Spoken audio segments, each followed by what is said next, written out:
بالله من الشيطان الرجيم. بسم الله الرحمن الرحيم. أحييكم بتحية الإسلام. السلام عليكم ورحمة الله وبركاته. Apa kabar Bapak Ibu semua, sehat? Mudah-mudahan yang sedang diuji penyakit oleh Allah diberi kesembuhan, yang ada masalah dalam hidupnya Allah berikan jalan keluar, yang mudah-mudahan istiqamah kita di jalan Allah Subhanahu wa taala. Amin ya rabbal alamin. Alhamdulillah, alhamdulillahi rabbil alamin wa kafa. Wassalatu wassalamu ala nabiyil mustafa Muhammadin sallallahu alaihi wasallam wa ba'du. Rabbi shrah li sadri wa yassir li amri wahlul 'uqdatam min lisani yafqahu qawli. Allahumma zidna ilman warzuqna fahman. Ma'asyiral muslimin, Bapak Ibu sidang jamaah salat fardu Isya beserta salat sunnah tarawih dan witir yang dirahmati Allah Subhanahu wa taala. Yang kami hormati para orang tua kami, cerdik pandai, tokoh masyarakat, pengurus masjid kita, imam masjid dan seluruh jamaah yang hadir, yang mudah-mudahan yang berkumpul di masjid ini di malam hari ini kelak sama-sama dikumpulkan di dalam syurga Allah Subhanahu wa taala. Amin ya rabbal alamin. Alhamdulillah, pertama-tama bersyukur kita kepada Allah di malam yang ke-20 di bulan Ramadan di tahun 1444 Hijriah kembali sama-sama kita dapat hadir menjadi tamu-tamu di rumah Allah Subhanahu wa taala. Mudah-mudahan kita mendapatkan kemuliaan dari yang punya rumah, yakni Allah Subhanahu wa taala. Tak terasa Ramadan sudah hampir di penghujung. Rasanya baru kemarin kita masuk di malam yang pertama di bulan suci Ramadan. Ya beginilah waktu-waktu yang dimuliakan oleh Allah berjalan begitu cepat, sehingga kemudian dikatakan ya Ramadan, wahai bulan suci Ramadan, ta'ti ala syauqin wa tamshi ala ajalin. Engkau datang disambut dengan kerinduan, tapi engkau berlalu dengan begitu cepat. Malam besok sudah masuk kita di malam 10 terakhir di bulan suci Ramadan. Mudah-mudahan malam-malam atau hari-hari di bulan suci Ramadan yang sudah kita lewati ini, puasa kita diterima oleh Allah. Begitu juga qiyam salat malam kita, sehingga termasuk kita orang-orang yang disebut oleh baginda Rasulullah, man shama wa man qama, siapa yang berpuasa, siapa yang kemudian berdiri di malam harinya melakukan ibadah salat sunnah qiyamul lail, imanan, dengan keimanan, meyakini bahwa puasa adalah kewajiban, qiyamul lail salat malam adalah anjuran, wahtisaban, dan kemudian hanya mengharapkan ridha balasan pahala dari Allah, ghufira lahu ma taqaddama min dhanbi, maka diampuni dosa-dosanya yang sudah berlalu. Bersalawat kita kepada Nabi Muhammad sallallahu alaihi wasallam. Allahumma salli ala sayyidina Muhammad wa ala ali sayyidina Muhammad. Assalamu alayka ya Rasulullah. Mudah-mudahan di bulan ini pula kita bisa mengikuti jejak langkah baginda Rasulullah. Apa di antara amalan Rasulullah di bulan Ramadan? Dikatakan kana Rasulullah ajwadun nas. Nabi kita adalah orang yang paling dermawan. Wa ajwadu ma yakunu fi Ramadan, dan lebih dermawan lagi Rasulullah begitu masuk di bulan suci Ramadan. Bahkan beliau mengatakan afdhalus shadaqati shadaqatun fi Ramadan. Sebaik-baik infak, sedekah yang kita berikan adalah sedekah yang kita keluarkan di bulan suci Ramadan. Maka mudah-mudahan jemaah Masjid Ar-Rahman juga di antara amalan ibadah yang meningkat di bulan suci Ramadan ini adalah infak dan sedekahnya. Nanti kita lihat buktinya, pengumuman laporan dari panitia Ramadan. Berapa saldo kas masjid kita? Nah, kalau banyak berarti berhasillah jamaah Masjid Ar-Rahman ini meningkatkan menjalankan infak dan sedekah.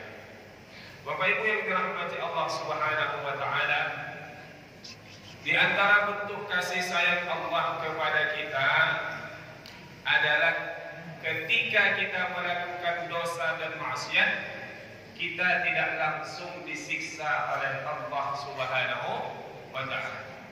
Bayangkan kalau begitu kita berbohong langsung datang hukuman dari Allah. Begitu kita meninggalkan salat langsung datang hukuman dari Allah Subhanahu wa taala, maka bagaimana hidup kita ini alangkah begitu susah.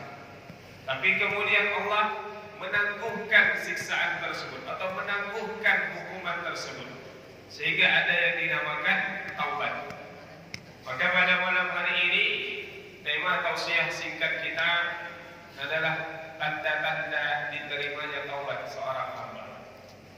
Maka Bapak Ibu yang dirahmati Allah Subhanahu wa taala, ditanya oleh ataupun ditanyakan kepada ahli hukama, ahli hikmah, para wali-wali Allah, apakah seseorang yang bertaubat itu bisa mengetahui taubatnya diterima atau tidak?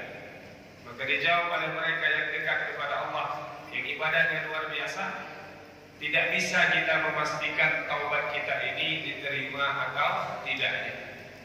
Tetapi ulama kita menjelaskan ada alamatun min alamati qabulit taubah. Ada tanda-tanda di antaranya yang bisa dijadikan sebagai acuan. Dengan tanda-tanda itu mudah-mudahan menjadi busyra, kabar gembira bahwasanya orang yang bertobat itu diterima taubatnya oleh Allah Subhanahu wa taala. Maka apa di antara tanda-tanda tersebut? Ihdaha, satu di antaranya ayyara nafsahu ghayra ma'sumatin minal ma'siyah. Adalah orang yang ketika dia bertaubat, maka kemudian dia melihat dirinya adalah orang yang tidak bebas, tidak selamat dari dosa dan maksiat. Maknanya dia tidak luput dari dosa dan kesalahan. Maka ketika orang selalu melihat dirinya penuh dengan lumuran dosa, melihat dia pelaku maksiat, maka akan mengikis sifat yang berbahaya pada diri manusia. Di antaranya adalah sifat ujub, sifat membanggakan amal solehnya. Sifat ujub ini sifat yang berbahaya, bisa menghilangkan amal, bahkan menjauhkan taufik dari Allah Subhanahu wa ta'ala. Maka orang yang melihat dirinya tidak lepas, tidak selamat dari dosa dan maksiat, maka tentu dia akan selalu mengiringi hidupnya dengan istighfar dan taubat kepada Allah Subhanahu wa ta'ala. Sehingga kemudian dengan demikian mengamalkan apa yang Allah Subhanahu wa ta'ala perintahkan kepada kita, fala tuzakku anfusakum. Janganlah kalian menganggap diri kalian suci. Maka di antara ciri orang-orang yang bertakwa kepada Allah, yara nafsahu fi halakin wa yara ghayrahu fi najatin. Orang yang bertakwa itu pada hakikatnya selalu berburuk sangka pada dirinya, melihat dialah yang akan celaka, dialah yang akan disiksa. Sebaliknya melihat orang lain yang akan selamat. Kalau yang ada adalah kebalikannya, dia melihat amalnya sudah luar biasa, maka menganggap dirinya yang selamat, melihat orang lain yang masih berlumuran dosa dan maksiat, mudah mengecap orang lain calon penghuni neraka Allah Subhanahu wa ta'ala, berarti masih jauh dari sifat yang orang-orang yang bertakwa kepada Allah Subhanahu wa ta'ala. Maka Bapak Ibu yang dirahmati Allah Subhanahu wa ta'ala, mudah-mudahan bulan suci Ramadan ini mengajarkan kita bagaimana kita mengingat, menyadari bahwasanya kita ini adalah hamba Allah yang tidak pernah luput dari dosa dan kesalahan. Maka ini di antara tanda yang pertama. Tanda yang kedua, wa yara fi qalbihi al-faraha ghaiban wal huzna syahidan. Orang yang melihat dalam hatinya, mendapati dalam hatinya yang lebih dominan adalah kesedihan. Sedih kenapa?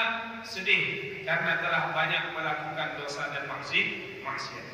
Sehingga hidupnya lebih banyak takutnya, lebih banyak kemudian merenungi maksiat yang pernah dilakukannya, dan lebih sedikit berbahagia ataupun bergembira dalam kehidupannya sehari-hari. Dan ini yang disampaikan oleh Rasulullah kepada para sahabat. Begitu Rasulullah selesai melakukan perjalanan yang kita kenal Al-Isra wal Mi'raj. Dalam perjalanan itu Rasulullah diperlihatkan surga dengan kenikmatannya, diperlihatkan neraka dengan beberapa ataupun dengan berbagai macam siksaan yang ada di dalamnya. Maka Rasulullah katakan kepada para sahabatnya, "Law ra'aytum ma ara, la dhahiktum qalila wa la bakaitum katsira." Wahai para sahabatku, kalaulah kalian melihat apa yang aku saksikan, maka sungguh kalian akan lebih banyak menangisnya daripada tertawa dalam kehidupan dunia ini. Dan kita lihat satu di antara sahabat Rasulullah, Umar bin Khattab. Siapa yang tidak kenal dengan beliau? Dengan ketegasannya menegakkan hukum-hukum Allah Subhanahu wa taala, tapi dalam waktu bersamaan beliau di antara sahabat yang banyak menangis dalam kehidupan beliau. Maka mudah-mudahan kita juga mengisi hati kita ini lebih banyak bersedihnya, lebih banyak kemudian menangisi dosa dan maksiat yang kita lakukan, ketimbang banyak bergembira dalam kehidupan dunia ini. Yang ketiga kemudian di antara ciri-ciri orang yang taubatnya diterima oleh Allah Subhanahu wa taala, yuqarribu ahlal khairi wa yub'idu ahlal syarri. Orang yang dalam hidupnya dia senang bergaul, berinteraksi, duduk bersama orang-orang yang baik, duduk bersama orang-orang yang soleh, duduk bersama orang-orang yang bisa mengingatkan dia akan akhiratnya, dan kemudian menjauhi orang-orang yang bisa memberikan dampak yang buruk dalam kehidupannya. Rasulullah pun mengingatkan kita, "Al-mar'u ala dini khalilihi falyanzur man yukhalil." Kita ini beribadah sebagaimana ibadahnya kawan karib kita. Kalau kita senang berkawan, berteman dengan orang yang rajin ke masjid, datang berjamaah, hadir di majelis ilmu, maka insya Allah kita juga akan terbawa kepada dekat dengan masjid, dekat dengan para ulama, mau duduk mendengarkan ilmu. Tapi sebaliknya, kalau kita dekat dengan orang yang senang dengan kehidupan dunia, yang siang malamnya hanya memikirkan bagaimana agar mendapatkan kesenangan dunia yang fana yang sementara ini, maka kita juga akan terseret kepada hal yang tersebut.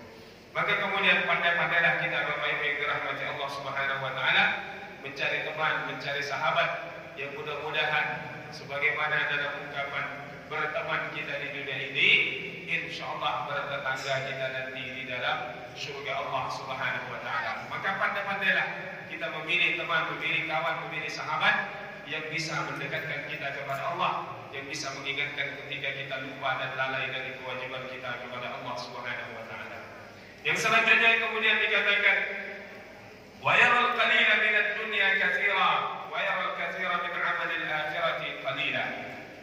Orang yang kemungkinan besar taubatnya diterima oleh Allah adalah orang yang kemudian ketika mendapatkan nikmat dalam urusan dunia ini, sedikit nikmat itu, tapi dia mengingat ataupun kemudian menganggapnya adalah nikmat yang besar dari Allah Subhanahu wa taala. Maknanya mensyukuri dari setiap nikmat yang Allah berikan kepadanya. Karena pada hakikatnya memang adalah sebutir nasi yang kita makan itu juga adalah nikmat pemberian dari Allah Subhanahu wa taala. Wa in kunta fi ni'matin far'aha fa innal ma'asi tuzilu ni'am. Maka ketika kita mendapatkan nikmat Allah, jaga nikmat itu. Bagaimana menjaganya? Memanfaatkan nikmat itu untuk beribadah kepada Allah. Kenapa? Karena maksiat menjadi sebab hilangnya nikmat Allah Subhanahu wa taala.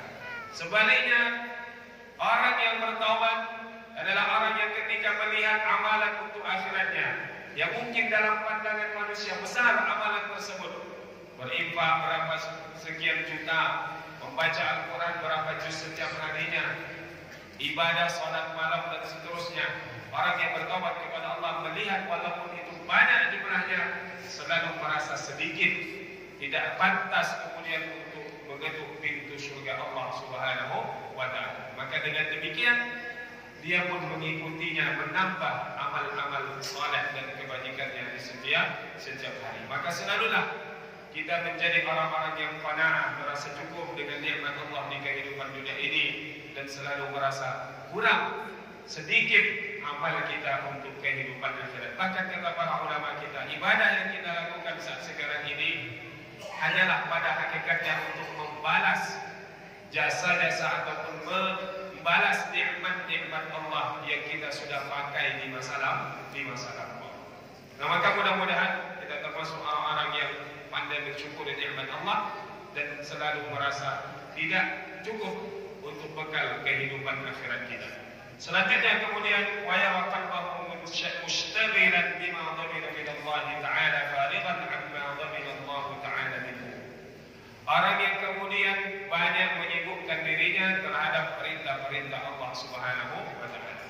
Maknanya ketika seseorang itu bertobat, maka dia akan mengikuti dosa dan maksiatnya itu dengan memperbanyak ibadah kepada Allah Subhanahu wa Ta'ala. Kemudian dia merasa aman dari apa yang sudah Allah jamin untuknya. Apa yang Allah jamin untuk kita? Satu di antaranya rezeki kita. Maka jangan sampai karena alasan mencari nafkah, mencari rezeki, kita abaikan kewajiban kita kepada Allah. Rezeki ini sudah dijamin oleh Allah. Khalaqnakum wa razaqnakum. Kami yang menciptakan kalian, maka kami juga yang memberi rezeki kepada kalian. Maka mudah-mudahan masalah rezeki ini kita selalu bergantung hanya kepada Allah Subhanahu wa Ta'ala.